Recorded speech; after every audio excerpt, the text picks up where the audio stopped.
Hey buddies, welcome to AmassGames. My name is Simon. Today we're looking at Everdell, the complete collection. Now as you can see, this is in its own box. It's that massive. But the great thing about this box is the fact that you can illustrate its own artwork itself. So this particular game I'm going to have to get fully out of shot. It weighs 9.1 kilograms. So if you're wondering how much it weighs, there you go. It's by Starling Games, which is an imprint of Tabletop Tycoon, or Tabletop Tycoon is now part of it. There's a sticker. I actually, as you probably noted, already de-shrunk the outer side of this, but this is an unboxing teaser trailer preview over video. The reason for me opening it is I opened this for my birthday. It's the one game I opened on my birthday, and I was very keen to open it and just like have it to myself as a treat, if that makes sense. But this is a game whereby, as you see, it is the complete collection, it's complete edition. Everything is in here from Everdell up until this point. Having said that, there's even more stuff for Everdell. It's that popular. So this artwork by Andrew Bosley is out throughout it all, which is either Bosley or Bosley. I don't know the exact pronunciation. Please do let me know, as always, in the comments, the best in YouTube, as this does get shared. Of course, please do like, share, subscribe, hit the notification bell, and of course, you'll know more about this game when I do my how to set up, play, and review. As you can see, there is a digital version as well. So I have played Everdell. You may have seen me talk about this a lot on the podcast, so check that via the description YouTube. On Facebook, that's available via the description YouTube, and on Instagram, again via the description YouTube, where you can like, subscribe, hit the notification bell over there too, follow, etc. Over 3,100 posts on Instagram, over 3,900 followers, very close to 4,000 followers at this point at time of recording. So, Tabletop Tycoon, I've got other games by them too. So, I spoke to the owner over at SPIEL.digital, and this particular chap also happens to have other games under his kind of umbrella as well. They include the second edition of Atlantis Rising, A War of Whispers, which I do not have yet at present, but I also have Alien Frontiers. I think that's the 5th edition, very impressed when that first came out. And I do have another game, which is Nemo's War. So there we go. So this particular game, it's a tableau building game. There is worker placement. And when I spoke to Dan, I did say that, have I played Everdell wrong? Because everyone loves it, and even at Spiel 2018, I remember being there before the show opened and people was rushing across as I was playing a game already, and people going over to get Everdell and selling out within 5 minutes. Now, I played Everdell prior to that event. I played it in July and August, multiplayer games and solo multiple times. And it wasn't a game for me at that point because, again, I was expecting a lovely, meaty, grindy, tight worker placement game like Stone Age, and I did not get that experience. But I've since understood that it's not necessarily about it. It's a very light element of worker placement, but there's a lot more to it than that. And I've actually heard there are some specific, I guess, different expansions, which are going to be in this box, which is what I'm talking about, this box, whereby you can choose and do lots of different things, and you can mix and match it, and that's why it seems so interesting. Now, there's over, I think, 800 meeples that you can stick. I say meeples because technically the word meeple is like people, so you can't have peoples, unless if people happen to get their English wrong. So that sounds of interest about actually whether I want to stick all the stickers on, which I do, so that will be occurring. And I know there are third-party companies that do that as well. I'll be doing that for some other videos as well. So whilst I'm still doing this, also check out that description, because via Linktree there are occasionally competitions, but they are time sensitive, so do disappear, and there is one coming soon. There is also, as I mentioned, that podcast, so there'll be another video filming for that after this as well. So this is a game I recommend typically best at a lower player count because there's ginormous tree which does get in the way significantly. I played it before the deluxe edition. It did win my component of the year in 2018 for those berries, which I have already checked, and they are in this edition as well. Now this has a wooden tree. Now, like I said, it's a big tree that you're going to have stuff on, very table presence imposing. Best as a 2, maybe a 3, or even solo. I probably will be playing this predominantly as a 2 and a 3. I don't even anticipate playing at other player counts. Normally I play everything at different player counts. So here we go, we have one box. We're going to look through this box now. As you can see, our tree is visible. And I don't think I'll construct it in case I mess it up. But there we are, all these lovely components, all lovely dished out. Everything nicely put in there too. And again, that's a great thing about a video like this. You can figure out how things go in there. So that goes in there too, and I can move out of shot. Another zone and another zone. So this is interesting because this is empty at the time of recording, obviously. So something is going to go in here. I don't know what it is at this point. Oh, strong plastic smell. Oh, even that comes out too. So that's going to go in there too. All these cards to open. Now I do have my card sort of opener with me, which does a bad job typically of opening things.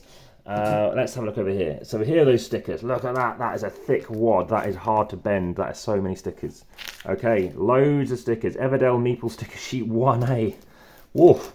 Okay, now let's pop down here. So just a piece of card, just to separate this off.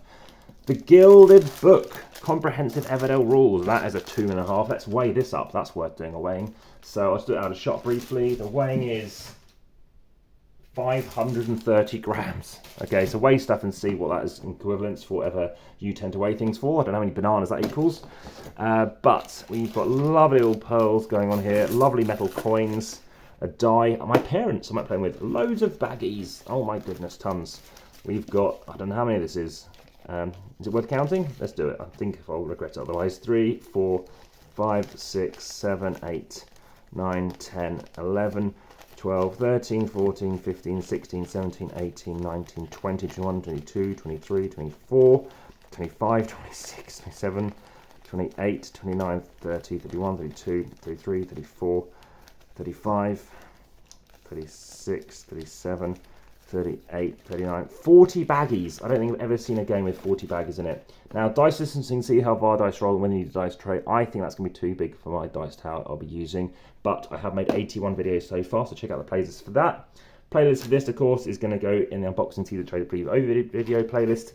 That is probably where that tray that went out of shot is going to be putting stuff. I'm hoping there is going to be a way of telling you where I put things, but now we can remove this layer as well.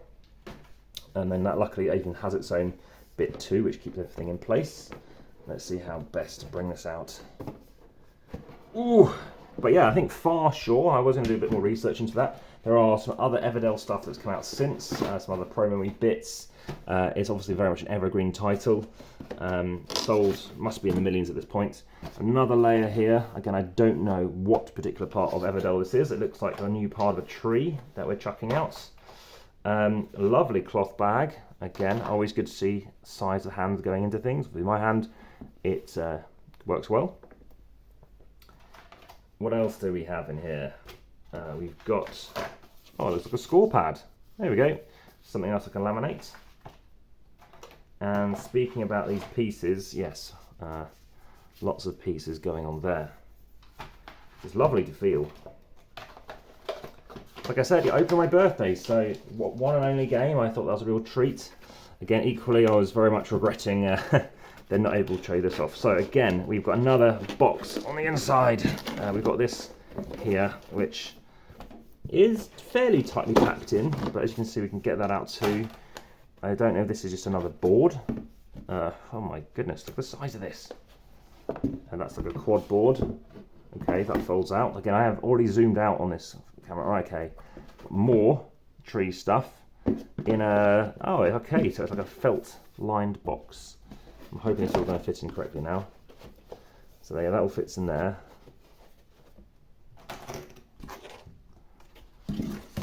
Okay, remember how everything goes on. But these things over here, which I think is just all the way to the bottom. Yeah, good. Okay, so we've got loads of extra cards. So we've got complete edition, English edition. Obviously, of course, I do know it's American, which is why I don't mind. It doesn't show the British or the obviously United Kingdom flag. There's our cards. Cards that could get sleeved. I don't know if they're going to fit sleeved. We'll find out. Check out my sleeving playlist. They look like they might be 63 by 88, so standard American size. Looks like we've got some promos in here. Promo packs. More. These are like the mini Euros or mini American size sleeves. I can't remember what they'd be for America. And then we've got some more stuff over here. More base game, main deck. My goodness me. Whew. Okay, that is it, I think, at this point. So that now needs to go back on there. This needs to go back on here. If I got that right, which I think I may have done. This, I think, goes back on in this angle, which at least that makes that unique. This at least tells you what goes in what location. This goes back on here.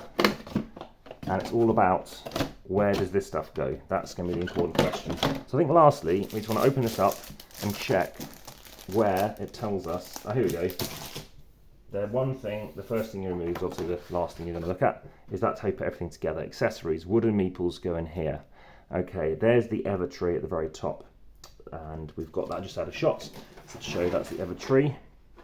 We've got our cards, some small tokens. Okay, so that's where we're putting various things, which I think we've seen just out of shot. Yeah, so this is small tokens. Those things are going to go down here. Various different certain things. Various names.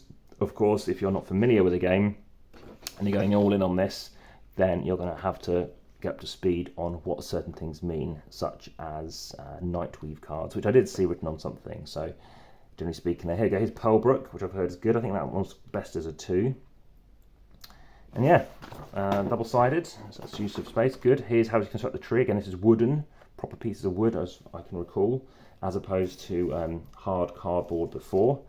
And again, here's how you make those wonders. Again, you'll have to unassemble them as well. And here we go, there's even a video to do it as well. Well, there we go, that's Everdell, the complete collection. Hopefully you found this of interest. Longest ever unboxing teaser trailer preview video that I've made. I don't know about other people, but it's fairly comprehensive for a huge amount of content in this box. As for how to set up, plan, review, I'm curious as to how and what I would even explain other than the base game, but I might well, of course, make sure I get everything played before coming back to you on that. So do keep an eye out on that podcast as the best place to hear updates on how it's going, and then, of course, the wrap up for that. So for now, thank you for watching. Back to the table.